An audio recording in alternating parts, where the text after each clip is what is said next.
All right, now we have slowed way down when we hit the tribulation in our dispensational study of the scriptures because there's so much crammed in the tribulation, and even though the majority of it we would normally appeal to the book of Revelation for that information, there's a lot of stuff all throughout the Bible. For example, as we indicated in the last week or two, the tribulation, the 7-year tribulation in your Bible is divided into two parts. And the last part is called the Great Tribulation, and it's also called the 42 weeks. And 42 weeks is obviously 3.5 years, because a week in Bible prophetic terminology is can stand for a year, and a day can stand for a year. You got to figure the thing out, as we have demonstrated in the past, exactly what these 42 weeks are. Well, it's representative of 3.5 years. And so the Great Tribulation, and I'm not even trying to be metaphorically sarcastic, but that's when literally, as we're about to see, literally all hell breaks loose. Now, there are, there's all kinds of difficulties in the first half of the tribulation. You know, the man of peace shows up in Revelation 6 on his white horse, peace, peace, that thing there. And then that's followed by war and famine and death on the next 3 horses that appear. So the 4 horsemen of the apocalypse represent a time early on when things aren't good. Well, Jesus indicated that when he said wars and rumors of wars and earthquakes in divers places, and you know the list over in Matthew chapter 24. So that's just the initiation. And Jesus indicated that. These are, he said, the beginning of sorrows. And so it's only a downhill slide from there.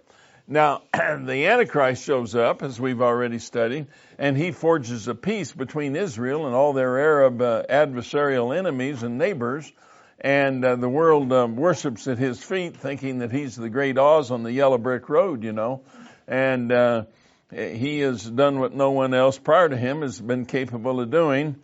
But in the midst of the tribulation, then he turns his wrath in Daniel chapter 9 upon Israel, upon the woman of Revelation chapter 12 that we studied last week. And he sets himself up in the temple as an object of worship, just like Nebuchadnezzar did with a great image. And Jesus called him the abomination of desolations. Now that abomination of desolation was typed way back in antiquity by a man by the name of Antiochus Epiphanes. And what Antiochus did was he offered a pig on the Jewish altar in the temple. And so you couldn't do anything more vile in the mind and the heart of a Jewish individual than that. And so the only thing that could be worse is the devil offering himself as an object of worship. And that's exactly what he's going to do in the personage of the devil incarnate, the man of sin, the son of perdition, the Antichrist. All right, so about in the middle of this, now as I need to say one thing else, and then we'll get into it a little bit on the outline. I've mentioned it before, but it bears repeating. The book of Revelation is not laid out in an exact chronological order like some people would expect it to be. They'd say, well, I'm going to start and it's just going to be a chronological layout. No, it isn't. And here's why. God walks you through in this book the tribulation 4 times. So he gives you 4 different pictures of it, 4 different prisms of it. All right, now that shouldn't seem all that odd to us when you consider how the New Testament begins. 4 Gospels: Matthew, Mark, Luke, and John. And so those 4 Gospels give you 4 presentations of the earthly ministry of Jesus Christ. Well, conversely, in the book of Revelation, we have 4 presentations of the gospel, I should say the gospel of the kingdom, 4 presentations of the tribulation. All right, so last week we studied the seals, and so now we're going to launch in Revelation chapter 8 into what God calls the trumpets the trumpets. Now, trumpets have always played a fairly critical role in the Bible. Trumpets announce something. And, to this day, they use trumpets to announce things. Everything from the Kentucky Derby to the coming of the Queen or King of England. They're instruments of announcements. And you're going to get called up with a trumpet at the rapture, aren't you? So you're not looking for a sign, you're listening for a sound. Amen, folks? All right, now in Revelation in chapter 8, and when he'd opened the seventh seal, there was silence in heaven about the space of half an hour. And I saw the seven angels which stood before God, and to them were given 7 trumpets. All right, so these trumpets begin to announce a whole new bevy of tremendous difficulties that are going to be descending upon the earth and the inhabitants of the earth. And folks, I don't know how people can read this and understand this and not have a great desire to get saved to avoid it. But of course some people say, well, it's just mythology. It's just, there's nothing true in it. Hollywood doesn't believe that. They're constantly coming up with movies and series and films and everything else to imitate some of the stuff we're about to read. Now, why would they be so set on imitating this if there was absolutely no reality or truth in it whatsoever? Now, I'm not suggesting to you that the crowd out there in Hollywood are Bible believers. Quite to the contrary. But what I am telling you is, in a kind of a covert way, without them realizing what they're doing, they're just putting stuff out there that finds its root information in the Scriptures. All right, so verse 7 of Revelation chapter 8, and the first angel sounded, and there followed hail and fire mingled with blood, and they were cast upon the earth, and the third part of the trees was burned up, and all green grass was burned up. And so the first trumpet sounds hail, fire mingled with blood. It'll be cast to the earth. And I guess in totality, the last word I had, in New Mexico, about 500,000 acres is on fire with all their different fires. That's a piece of land, that's pretty good sized ranch. Ray, could you keep track of 500,000 acres? I better have a fast and strong horse. Fast and a strong horse. Yeah, no kidding. That'd be a heck of a lot of fence to build, wouldn't it? Oh, man. So, but folks, when you stop and think about it in comparison to what the Bible is advocating here and talking about, that's nothing. I mean, that's just, tiny little patch of real estate compared to a third of that which is green out there, trees, grass, etc. It's all going to be burned up. Now, what's fascinating about this, as with some of the other things that we're going to see developing in the book of Revelation, it's repeat and repeat. Solomon said there's nothing new under the sun. If it's happened before, it's almost sure destined to happen again. Look with me in Exodus in chapter 9.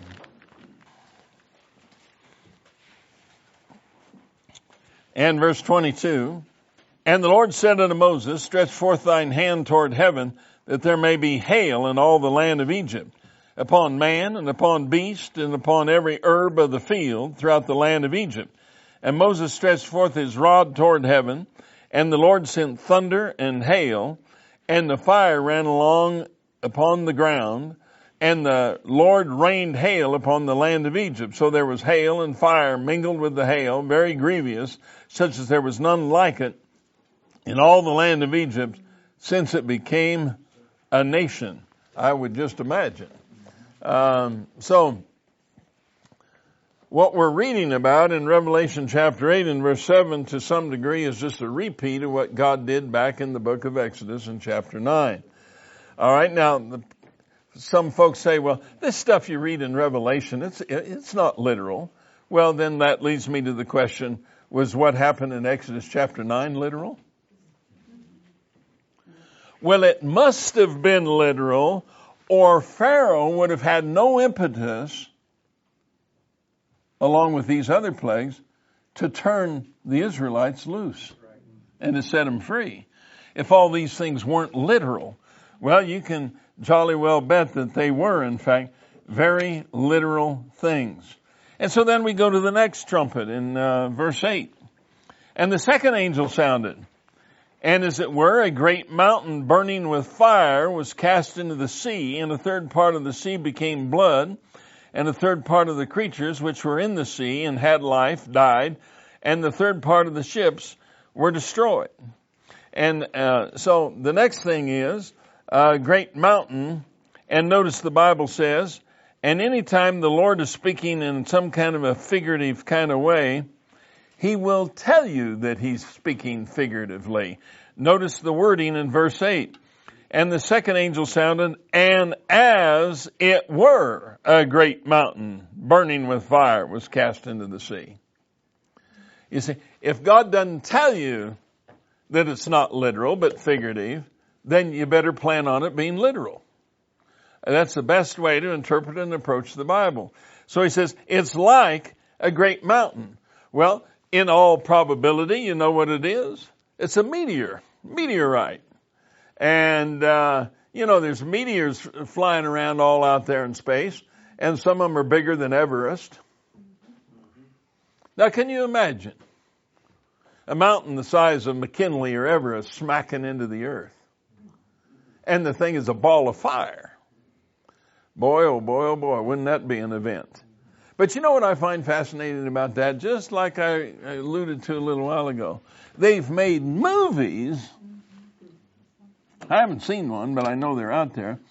They made movies about the earth on course to slam into a big meteorite, and so they have to go find some retired, half crazy, half drunk astronauts to go out there and get on some kind of a space shuttle and go save the world from this impending catastrophe.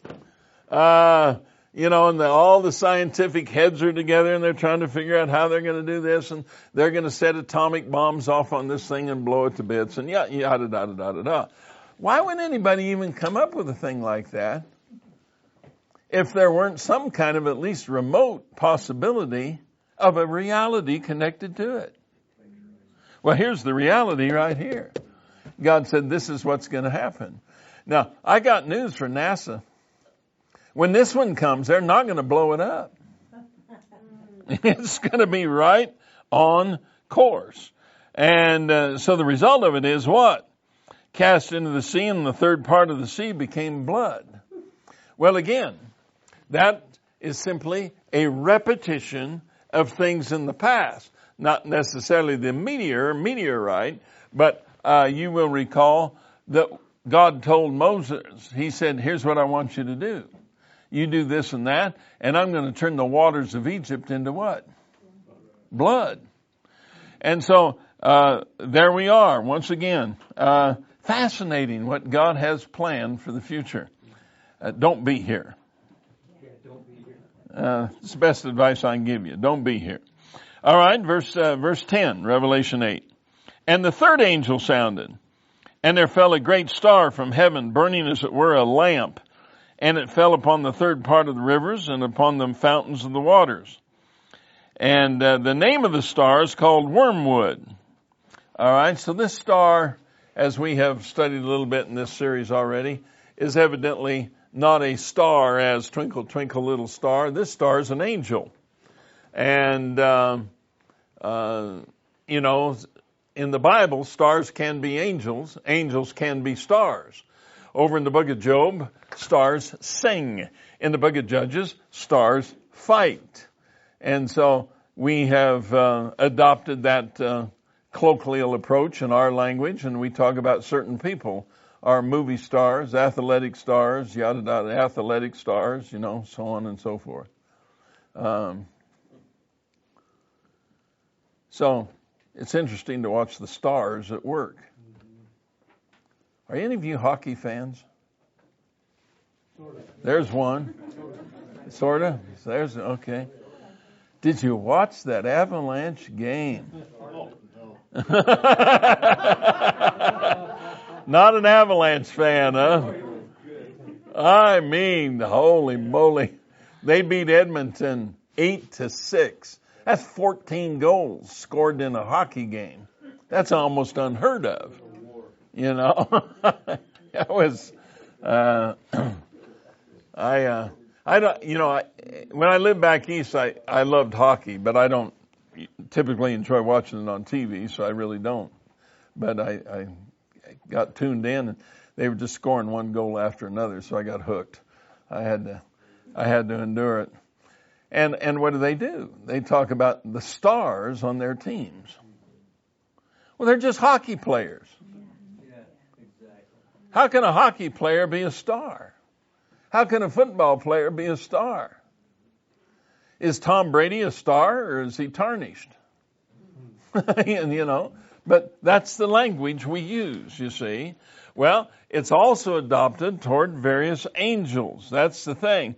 And the name of the star is called wormwood, and the third part of the waters became wormwood, and many men died of the waters because they were made bitter. And so this particular star is called wormwood. And by the way, if you don't believe that an angel can be a star, look at 9:1, then we'll retreat back. And the fifth angel sounded, and I saw a star fall from heaven unto the earth, and to him was given the key of the bottomless pit. You see, a personal pronoun is utilized to describe this particular star, which was an angel, clearly as stated in the text. So we have a star falling from heavens, and he is commissioned to do one thing. He's commissioned to poison the streams of fresh water. Now, some smart aleck's going to sit out there and say, well, it won't bother me. I got a well. Have you heard of underground streams? You know, that feed wells. You know, so, you know, and particularly in this country, we don't really have aquifers in this country. You find water, you're finding a stream or a spring or a trickle or something, you know, that's moving down below. Now, I want you to keep your finger here, but go back to the book of Jeremiah chapter 9. Jeremiah chapter 9.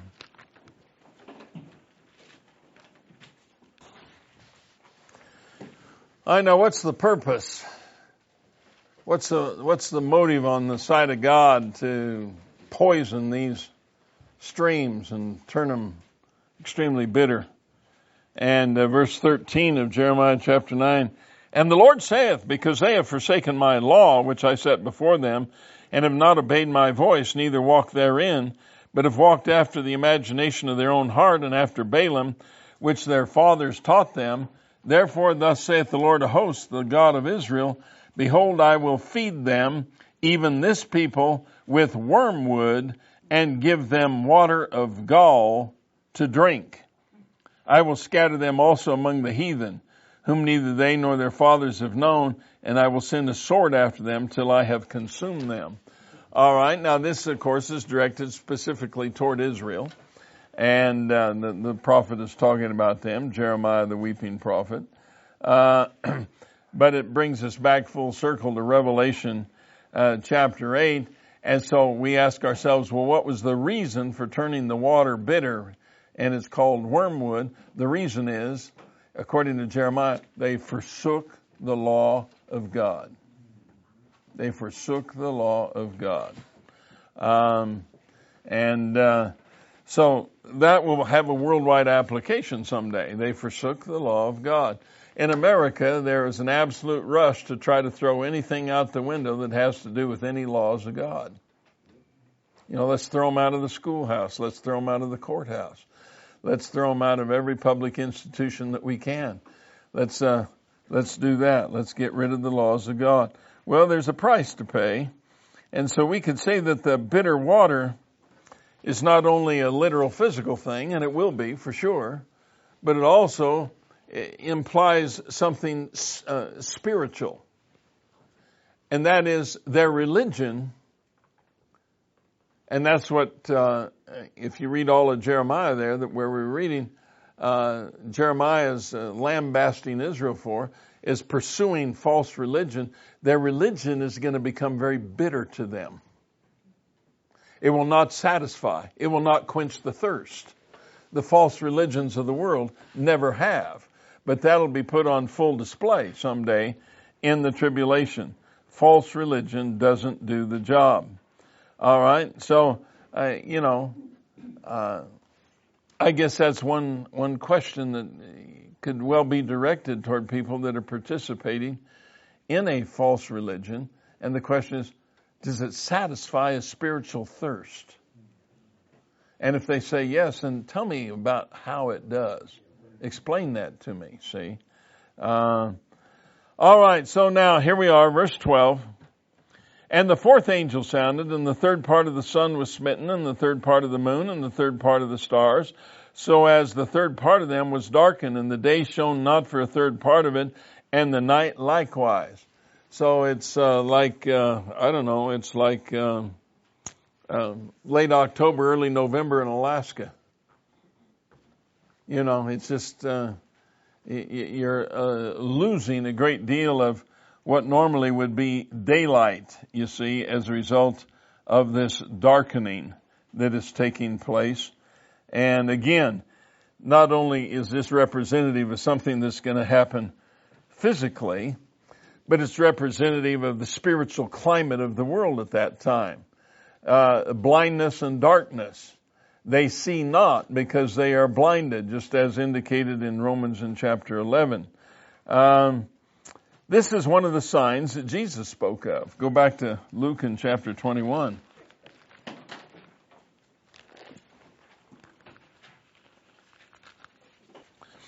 And verse 25, and there shall be signs in the sun and in the moon and in the stars and upon the earth distresses of nations, with perplexity, the sea and the waves roaring, men's hearts failing them for fear and for looking after those things which are coming on the earth, for the powers of heaven shall be shaken.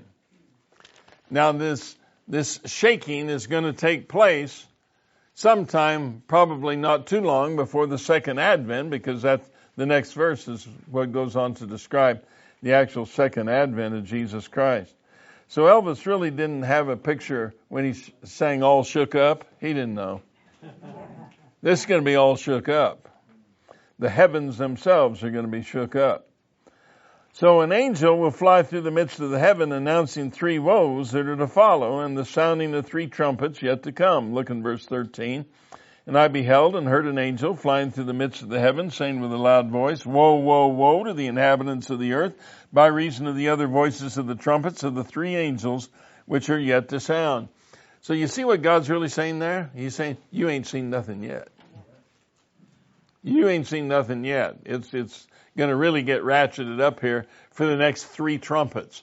You've heard four have sounded, and these are the results. But let's see what happens next. I mean, now we're really getting into the fanciful. We're getting into the way out, the far out. I mean, this is stuff that even Hollywood would have a hard time imagining. And so in chapter 9, and the fifth angel sounded, and I saw a star fall from heaven unto the earth, and to him was given the key of the bottomless pit. Well, the bottomless pit is hell, folks. And so it's under lock and key. No one can escape it unless you know the one who has the key. All right, now, who has the key? Well, back in Revelation chapter 1, it's Jesus Christ that's got the key.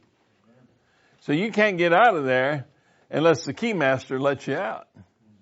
All right, so he sends an angel with a key to the bottomless pit. And he opened the bottomless pit, and there arose a smoke out of the pit, and the smoke is of a great furnace. And the sun and the air were darkened by reason of the smoke of the pit. I guess in a human perspective, just to try to put it in perspective, when Mount St. Helens blew, I mean, about half of the continental United States was covered up with ash and smoke and dark skies and et cetera, et cetera. And that's just one little old mountain, as it were, although it blew the whole north side of it out. But that's, a lot of smoke came out of that thing. Now, I can't imagine what's going to happen when what we just read takes place. All right, but now here's what's really interesting. And there came out of the smoke locusts upon the earth, and unto them was given power as the scorpions of the earth have power.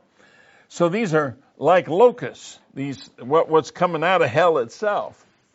And, but they have the power, the sting of a scorpion.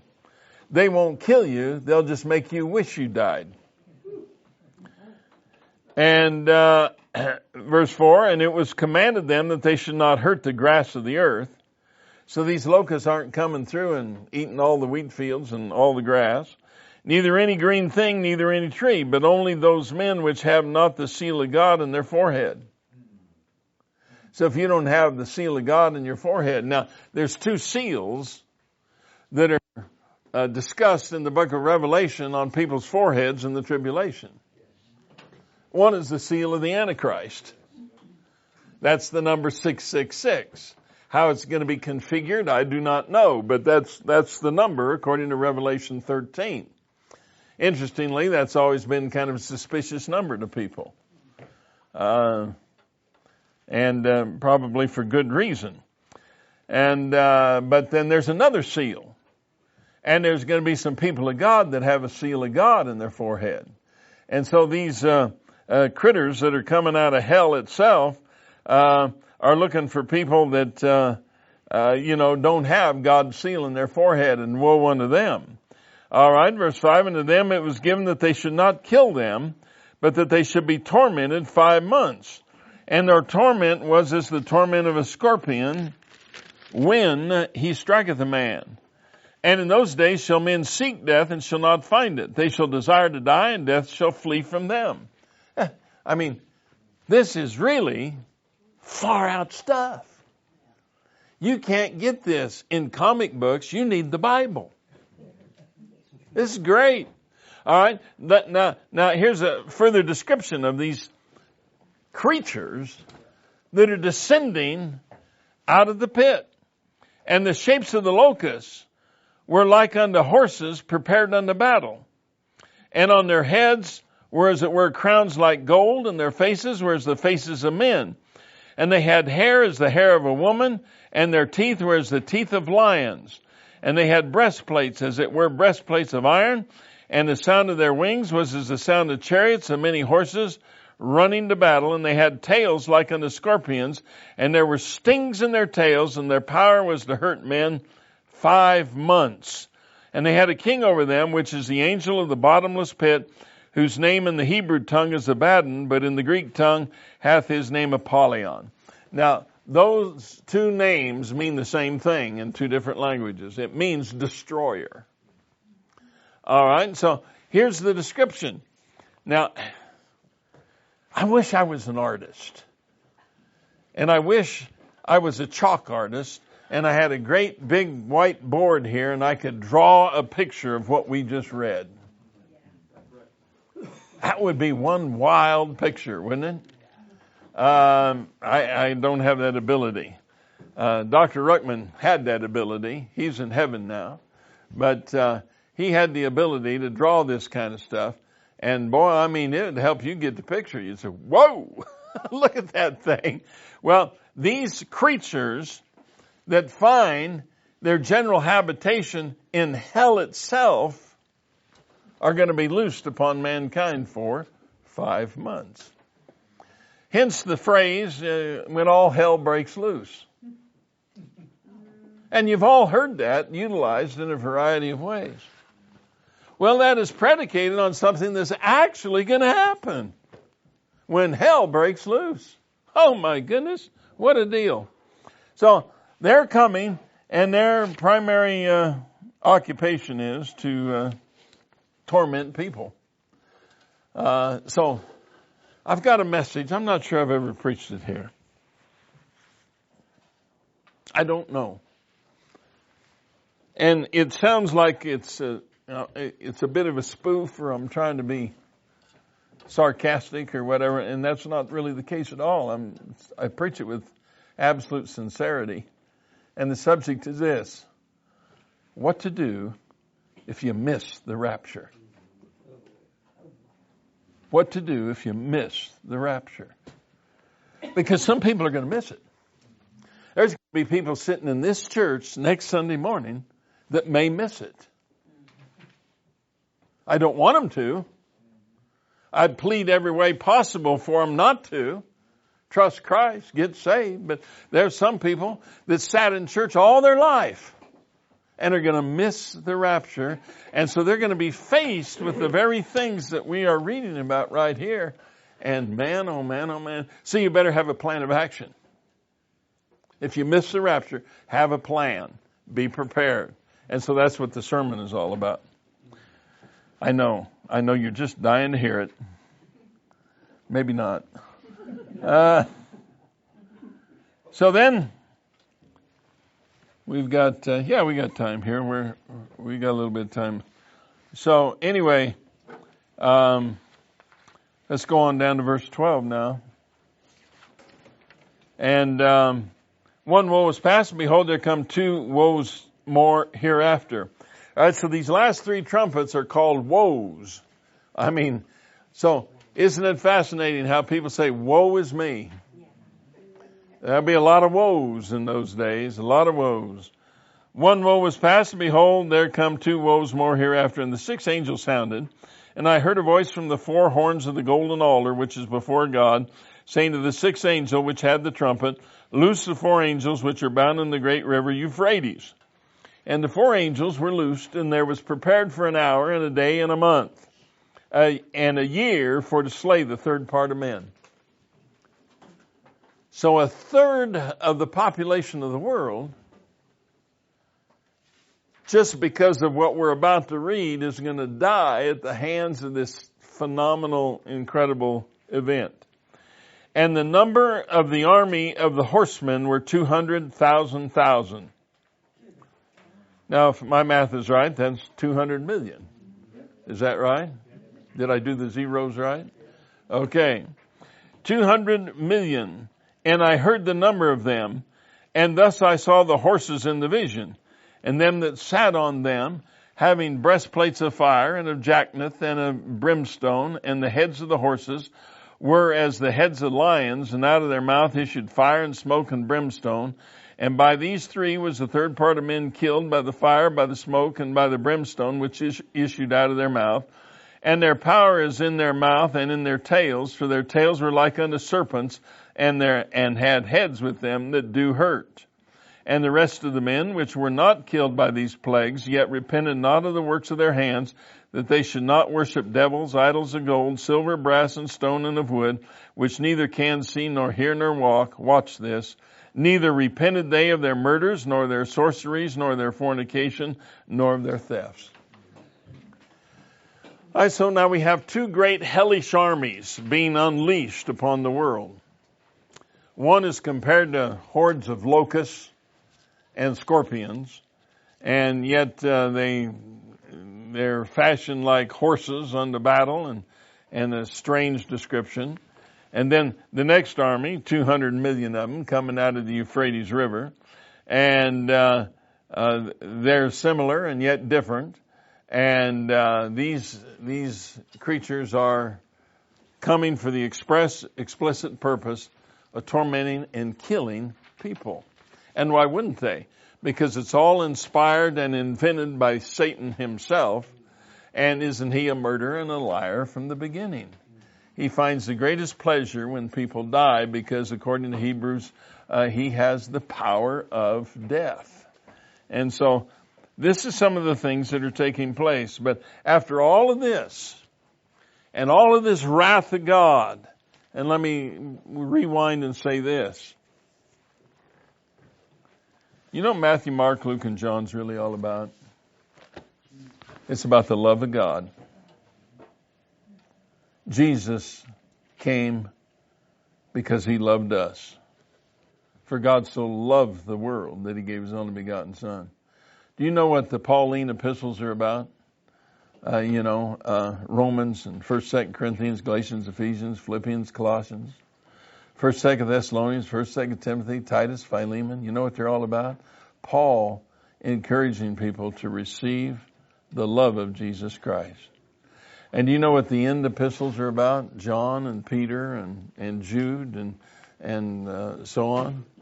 It's all about the love of God. And you get to the book of Revelation, and in chapter 4 and verse 1, a trumpet blows, a door opens in heaven, and something goes up. That's the rapture. And from chapter 4 all the way through chapter 19, where God walks you through the tribulation 4 times, love is never mentioned, suggested, or implied. It's all about the wrath of God. That's what it is. The wrath of God descending upon a human race that has rejected his love. And so, this wrath shows up in a variety of ways as described in the book of Revelation. And so this vast, incredibly difficult army is unleashed on the world. How many of you ever remember old Alfred Hitchcock's movie, The Birds? Oh, yeah. Okay, so these birds become more than a little nuisance. They're attacking people. Amen? And so what are people doing? They're hiding. They're hiding in their houses, and some of the birds are breaking through windows. They're hiding in their vehicles. They're hiding anywhere they can. They're crawling in culverts that go under the highways. They're hiding. Now that's just, fiction. Alfred Hitchcock. Well, can you imagine people, and I'm sure you can, hiding from the 2 armies that we've just read about? My. What a thing. Many years ago, 400 more or less. No, seriously. The Spaniards were invading the Netherlands. And the Spanish army was going house to house and dragging people out of their houses and killing them on the spot. Terrible, terrible time in Dutchland. And one Christian family, was hiding in their house and fearful that any moment some soldiers would break the door down and come in and just slaughter them all like they had been house to house. And one young man in the family came up with an idea. He said, "We have a goat here. Let's kill the goat and let the blood run out under the door. And when they see the blood, they'll say, oh, the work's already been done there." And that's exactly what happened. The soldiers came, they saw the blood, they said, it's already been done here, let's just keep moving. Now, God said, back in Exodus chapter 12, when I see the blood, I will pass over you. And the death angel passed over when I see the blood. All right, now, for the vast, vast majority of the New Testament and typed throughout all of the Old Testament, God is emphasizing one thing: the blood. In the Passover in Exodus 12, it's the blood. In the sacrifices of the tabernacle, it's the blood. Later in the sacrifices and the Levitical priesthood performing them in the temple. It's the blood. And so when we get to the New Testament, Peter talks about the blood of Jesus Christ. And Paul says, in whom we have redemption through his blood, even the forgiveness of sins. And so we have just compounded information about the blood of our Savior that was shed for us. You know what you got really in the book of Revelation? A world that has rejected that sacrifice. And so in rejecting that sacrifice, they end up spilling their own blood. Tragic but true. Tragic but true. And so this cavalry is not composed of ordinary men and horses. They'll have the body of a horse, the head of a lion, the tail of a serpent, and the head of a serpent at its end. Out of its mouth will issue fire, smoke, brimstone, and by these three the third part of men will be killed. It's a wild, wild deal. All right, now, in Revelation chapter 10, as we kind of wrap up the trumpets, between the sounding of the sixth and seventh trumpet, there's an interval. And God often does that. And during this interval, a mighty angel comes down from heaven having a little book in his hand. Look in chapter 10 and verse 1. And I saw another mighty angel come down from heaven, clothed with a cloud, and a rainbow was upon his head, and his face was as it were the sun, and his feet as pillars of fire. And he had in his hand a little book open, and he set his right foot upon the sea, and his left foot upon the earth.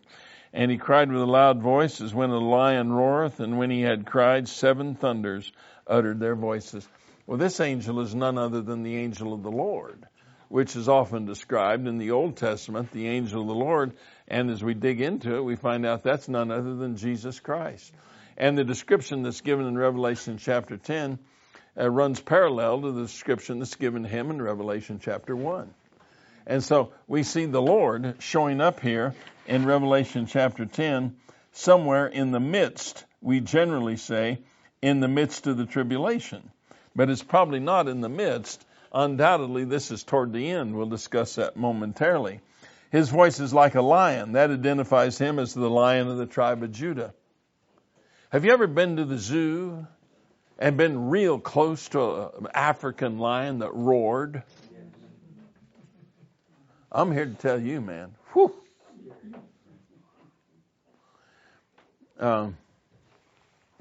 First church I ever started, Green Bay, Wisconsin.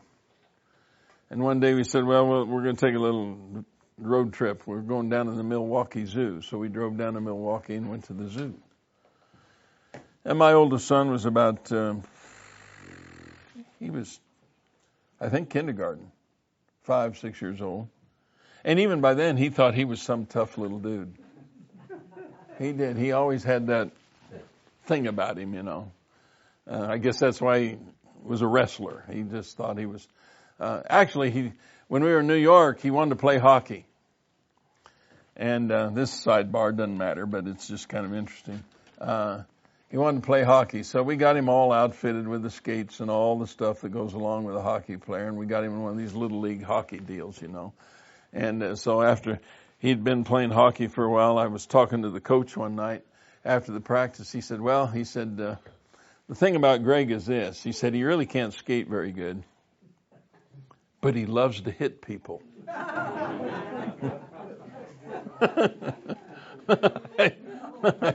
I said, okay, that fits. That fits. It just fits, you know. Well, he got into wrestling. That was his thing, and that was probably good. Well, we went to the Milwaukee Zoo, and I said, look, son, there's the lion house. Let's go into the lion house, check out the lions. Okay, yeah. So we go, and we just almost hit the door, and some big old lion let out a deafening roar. I mean, it was deafening, loud. I mean, it like shattering the windows, boy. And Greg froze, paralyzed. He said, I'm not going in there. Now, he was just a little kid, I'll grant you, but boy, I mean, it was spooky. I mean, you know, when you hear one of those buggers really let it out, man, oh man, you've never heard anything quite like it. I mean, some of you that lived around here and in the woods a lot and out and wherever, you probably heard cougars scream.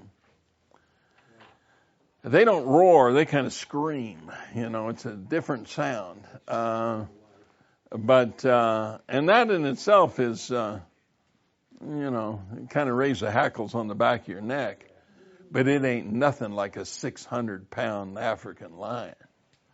Boy, oh boy.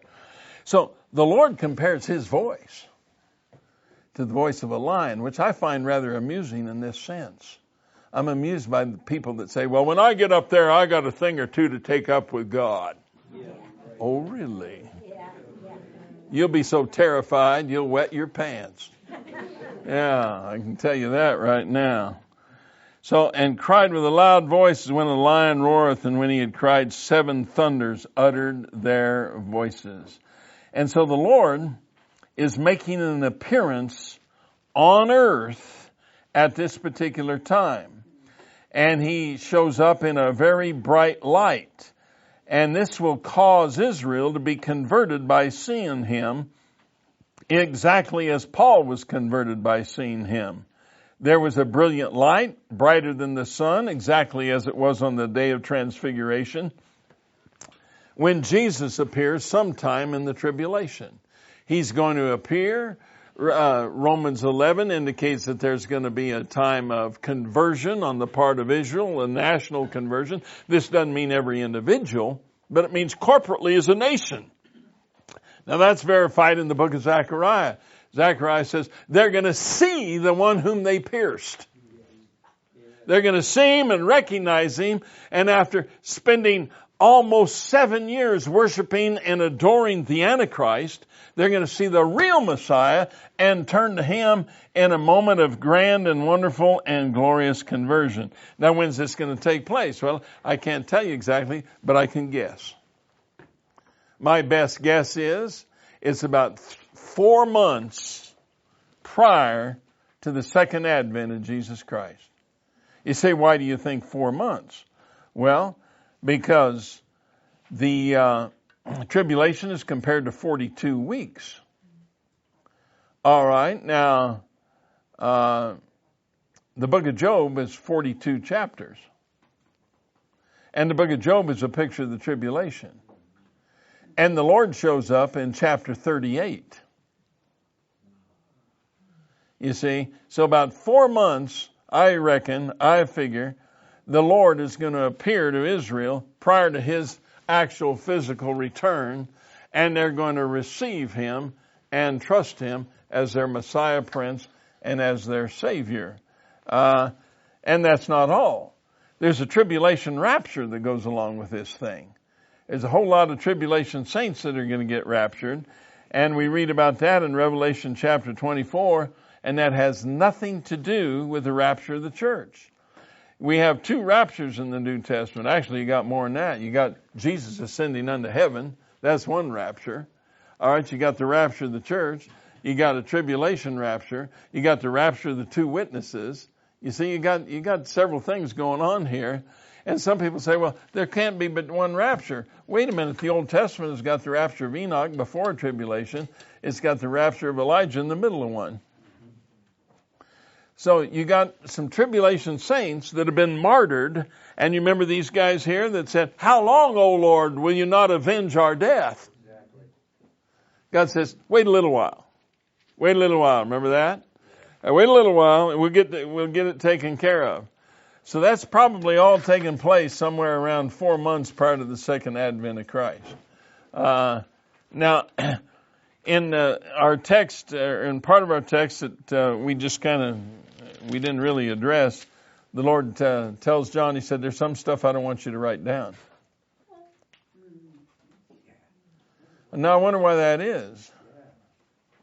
There's going to be people that are going to really have to study this book in the tribulation to figure all the rest of this stuff out. No wonder Paul said, study to show thyself approved unto God, a workman that needeth not to be ashamed, rightly dividing the word of truth. You see, you know what Paul is? He's a type of a tribulation saint. That's what he is. He said, I was one born out of due time. He's a type of someone who's going to suffer greatly for the Lord and going to be rewarded greatly. Rewarded greatly. If we suffer, we shall also reign with him. If we deny him, he will deny us. Now, a lot of people misinterpret that, and they think it means deny us salvation. That's not what it's talking about. The context is deny us rewards. Now, who enjoys suffering? I mean, did you wake up this morning and say, oh, man, I wish I could suffer a little today? I did. You did? But did you wish for it? No.